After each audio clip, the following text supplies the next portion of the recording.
Auction time. This is the 7G series auction, 7G01. I started this one on video. This is the pumpkin obsidian, and I finished it off camera because it's kind of delicate. Yeah, I didn't want to snap a tip off or something, so I continued to nap it down and smooth it out. I minimized the scoop out. It's still there. You can see how it gets thin right there. But I tried to minimize it and then I sharpened it all the way around, except maybe the very bottom. No, it's still kind of sharp. Anyway, I like this material. Yeah, it is a type of mahogany obsidian, but it's kind of orangey. Let's see, we still got some flakes. Finished it up last night. I think flakes are still coming off from somewhere.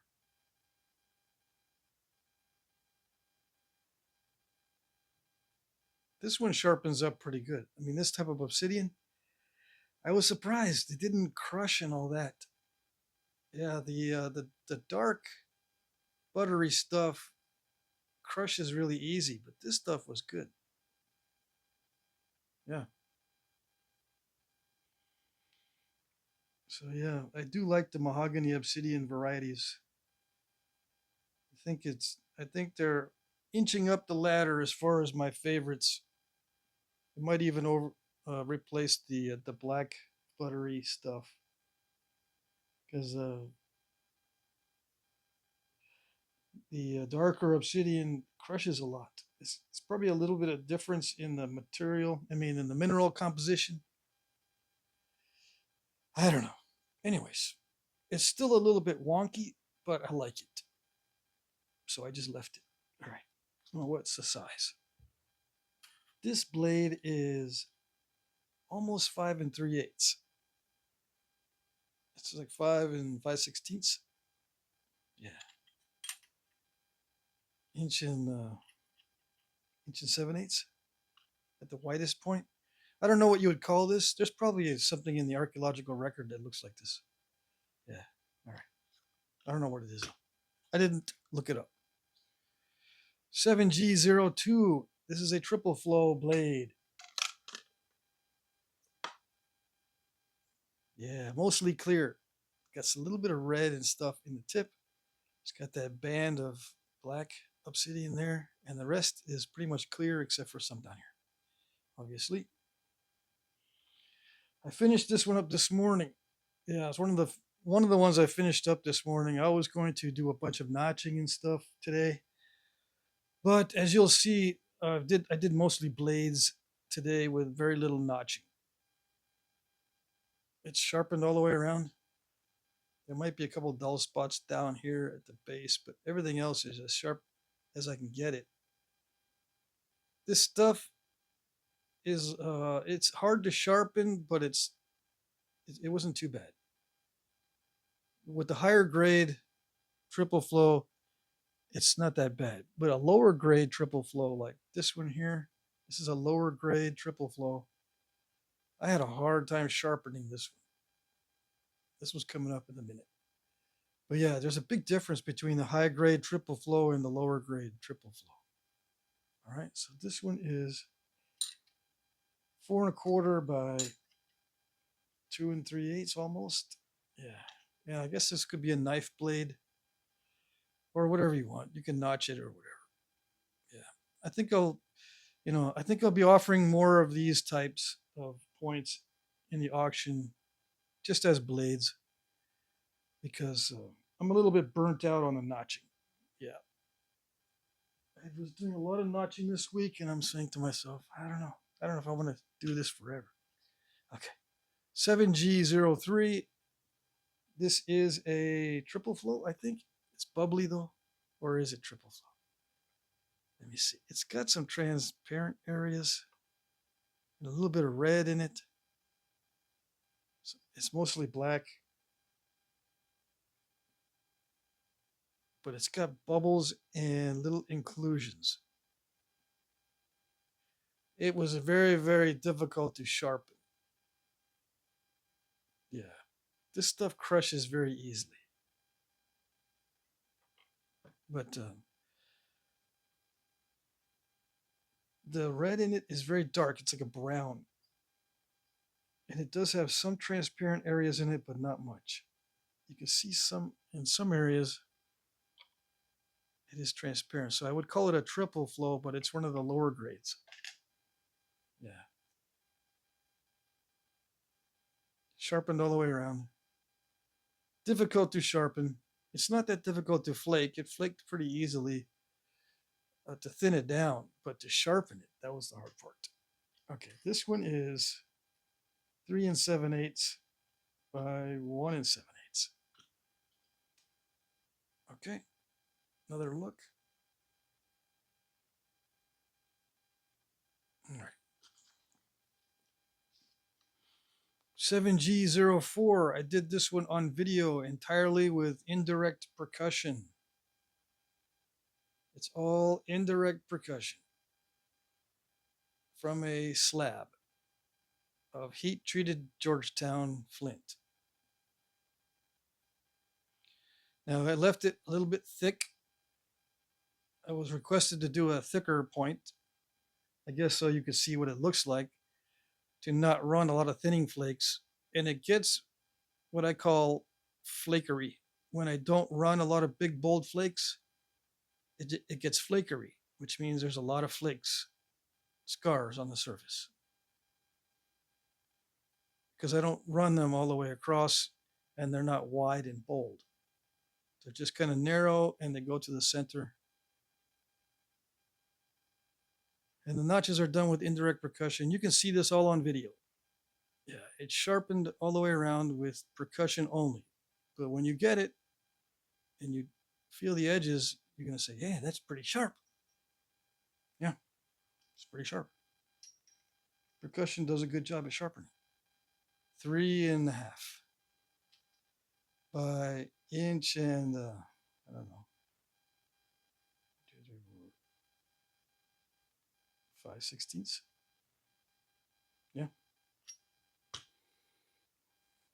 My eyes are tired. I was napping all morning. Yeah. It's a nice material. Nice. This kind of Georgetown in the raw state is tough. Yeah.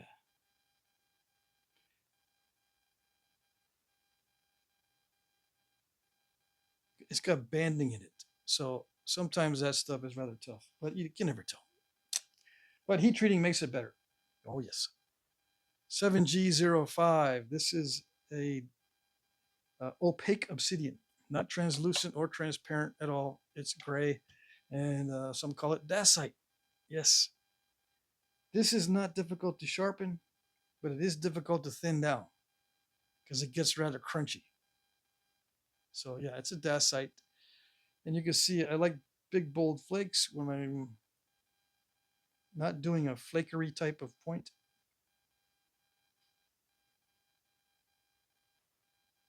Sharpened all the way around. It's just a blade.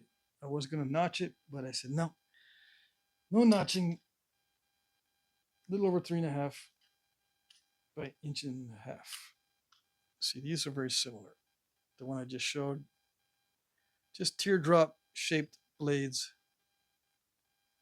And you can do whatever you want with them. Make a knife out of it, or put some notches in it, or not, or just display it like this, I suppose. Alrighty. Okay. 7G06. Now this is a point style. I want to say Humboldt, but I didn't grind it at all. I don't know if Humboldts are ground down. I keep forgetting. Uh, yeah, there's two different types of Humboldts too, I think. But anyway, this is that black buttery stuff. That's one of my favorite type of materials. I got kind of a bevel going on one side here and there, and the rest is just regular flaking. You know what I'm saying? So I could have done this kind of flaking on this side too, but I was just a little bit burnt out this week. I was practicing notching, practicing parallel flaking. When it came down to finishing the items for the auction, I just got tired. Yeah. So there's just a minimal number of passes to get it nice and sharp. There's no notching. And I like this kind of style. It's not that long. Yeah. So I think I'll be doing more like this, just teardrop shaped blades. Yeah. Even though it might be boring when you watch the auction just for the items. 7G07. It is a triple flow. Yes, yes. This is a Elko eared. Mm-hmm. Mostly transparent, except for this patch right there and some up in the tip. High grade obsidian. Very nice. I enjoyed doing this one. I put a couple of notches on each side. I don't know if you can see that before. Just to make it a little more of an art point. These were serrated on the edges sometimes, but not like this. The real ones are not, they don't have notches like this, I don't believe. They might, but I don't think so. Anyway, I put them in there just because. It's sharpened all the way around. Even down here, it's nice and sharp.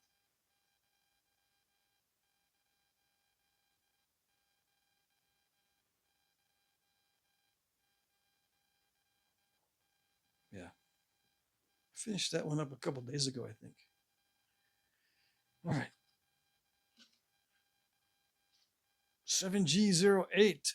This is just a regular side notch arrowhead.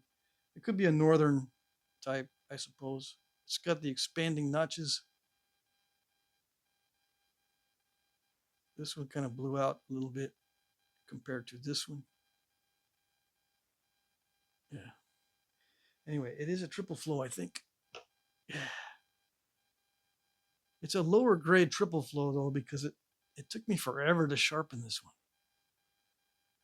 Yeah, I kept picking at it and picking at it and picking at it, and it would just crush every time I tried to sharpen it. So it ended up being kind of narrow. It was wider up here anyway. This down here wasn't too bad, but as I got near the tip, I had trouble with it. I don't know why. Yeah, I guess it could be a northern side notch. 2 3/4 inches long. All right. Okay. 7G09 box of bifaces. All the ones that I did not notch this week. Yeah, I could have saved these for next week, but nah. You can still see there's dull spots on here because they're not finished out. These are not sharpened. They're just what I call refined. Refined bifaces. I'm not sure how many are in here. 1, 2, 3, 4, 5, 6, 7. 7 bifaces. Okay. This one is Georgetown heat treat. Almost 4.5 by inch and 3/8. Yeah, Georgetown heat treat. I did this off camera. I don't know what I was going to make from it. But like I said, these are not sharpened all the way around. These still have some grinding marks. They're not fully thinned at the edges, and the edges are not straightened out. These are just refined. Okay, what I call refined, just before the sharpening stage. Okay, so that's that one. This one is a black butter. Let's see. Some of these might be translucent. Which one is it? Yeah, there it is. This is a triple flow. All right, so that's a triple flow, refined biface, thinned down, but not sharpened. And 2 3/4 inches long. I think there's another one like that. Maybe? No? No. No. That's the only triple flow in here. Okay, so the other ones are all black obsidian. and gray. This one's a dark gray obsidian or very similar to a dacite. This one is sharpened. Maybe I should have finished this one out. But this one is sharpened. It might not be perfectly sharpened. There might still be some areas where I needed to pick off the dull spots. But for the most part, it is sharpened up. Yeah, there's some dull spots still, so I didn't finish sharpening it. Let's see, 3 and 3/16. But I think that one's the only one that has preliminary sharpening. Yeah, this one's got preliminary sharpening on it. All the rest are just refined bifaces. All black butter. These are all black butter. Yeah. Okay, so I don't know, 3 and 5/8 almost. Right. Inch and 5/8. This one is 2 and 7/8. Inch and a half. This one's got bands in it. So it's kind of a banded black obsidian. This one's jet black, 2 and 7/8, inch and 3/4.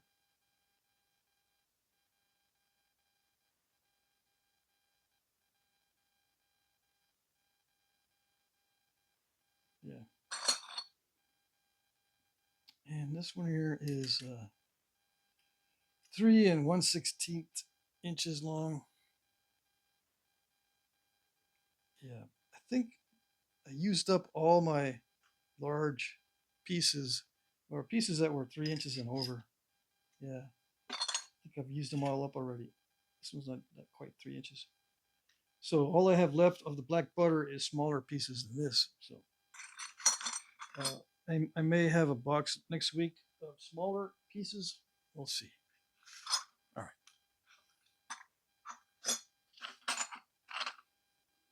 Last but not least, 7G10 box of broken bifaces. This one is maybe triple flow. Yeah, triple flow, but there's not much transparency in it. And I think I might have actually napped this on video. Did I? It's a high grade triple flow, although there's not much transparency. It's a high grade though. 3 and 3/8 almost. Yeah, just a biface. This one's a broken triple flow. Let me see.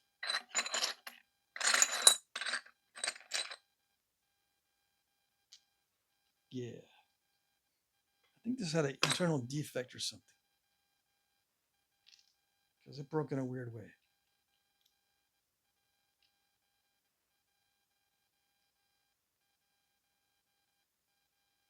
Or I was, yeah, it broke in a weird way. Or it had a diving flake. This flake might have dived in.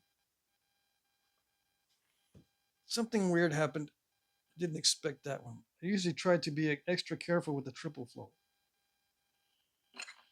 so I don't mess them up. Okay, so this is a refined biface, small refined biface triple flow. I guess I decided to throw that in here just to make this box interesting. Yeah, 2 and 3/4. This is a dacite, opaque obsidian. I did that one off camera, and I blew off a barb, so I said I don't want to mess with it. Yeah, I was using the Nacho-Matic to do that, and blew out the barb. Yep. Oh well. This one is 4.5, and it is sharp. I was just finishing it up. It's sharp, okay, so it's been sharpened. And I was just gonna finish it up, almost done with it, right? And then blew the barb off. So it goes in the broken bifaces. Yeah. This one I started on video as the root beer chert from Danny Collins that was close to the cortex on that one piece, or that one nodule that had a bunch of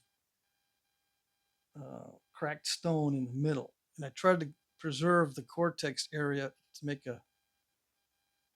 an arrowhead, but it did have, unfortunately, it did have a defect. See, it had an internal crack right there.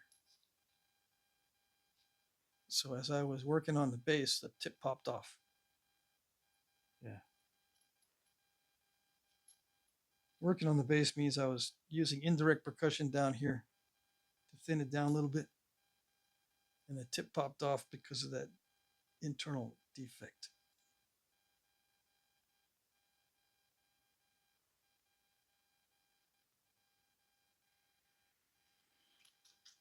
But you can still, sharpen this to a point and still get a point out of